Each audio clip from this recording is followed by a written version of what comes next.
मेरी एक जगह रिश्ते की बात पकी हुई। वो लड़का मुझसे बहुत मोहब्बत के दावे करता था।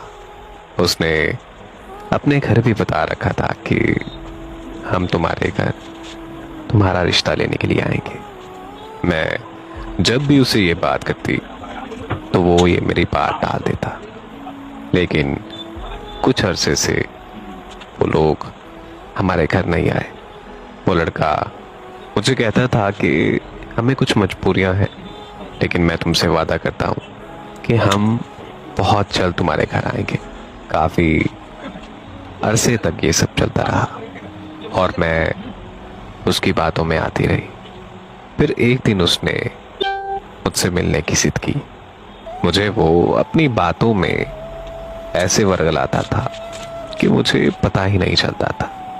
वो मुझे कहता था कि तुम मेरी बीवी हो और ये बात सबको पता है, और वैसे भी तुमने शादी के बाद मेरे पास आ जाना है। उसके बहुत ज्यादा इसरार करने पर मैं उससे मिलने चली गई और वो मेरे साथ फिजिकल हो गया।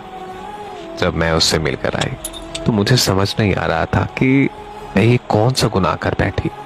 उस दिन मैंने अपना सब कुछ खो दिया था। उस रात के बाद मुझे एक मिनट के लिए भी नींद नहीं आई और ना मैं ठीक से सो पाई। एक बेसुकूनी सी थी मुझ में। मेरा दिल बहुत बेचैन था कि जैसे कि मेरा दिल कह रहा था कि मैंने कोई इतना बड़ा गुनाह किया हो जिसकी बख्शिश मेरी खुदा भी ना करे।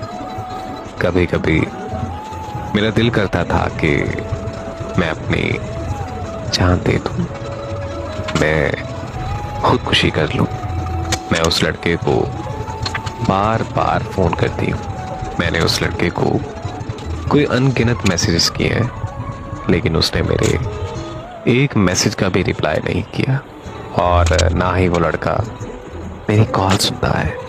अब सुनने में आया है कि उसने कहीं और मंगनी कर ली है।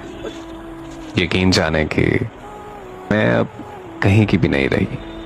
अब जिससे भी मेरी शादी होगी मुझे नहीं पता कि वो मुझे रखेगा भी या फिर नहीं। मैं अल्लाह से बार बार माफी मांग रही हूँ।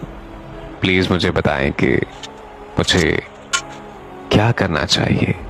मैं बहुत ज्यादा परेशान हूँ। मुझे नहीं पता कि मुझे इस गुनाह की माफी मिलेगी भी या फिर नहीं। बस मैं अपने अल्लाह से सिर्फ एक ही दुआ करती हूँ कि अल्लाह पाक मुझे माफ कर दे।